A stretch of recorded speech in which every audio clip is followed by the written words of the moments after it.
Nờ bơ, bạn đi đâu? Nờ bạ.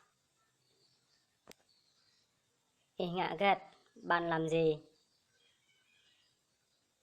Bạn nào, đi đâu thế? Nạ xe giờ, bạn nấu cơm chưa?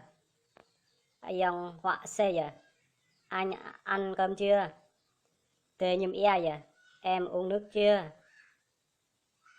Nờ nhùm ia mình, hào nhùm ia mình, muốn uống nước không? Hào nhùm ia cà phê mình, muốn uống nước cà phê không? Hoặc là muốn uống cà phê không? Kết, dùa, bạn dùng gì? Nhùm kết, bạn uống gì? Nhùm kết, uống gì? Bông kết, ăn gì? Tô lị ya giờ, đổ nước đi chưa? Nà nguy bà bạ, bạn đi chơi ở đâu? Tụi ở sang mình, bạn có ở nhà không? Mà tụi sang ở, không ở nhà hả? Mạ rõ lời, bạn làm việc ai?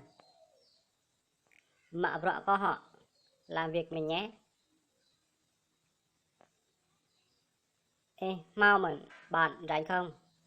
Đi thế có họ, lên xe mình nhé. Cọc lại tanh, mình về sớm. Cọc lại cai, mình về muộn.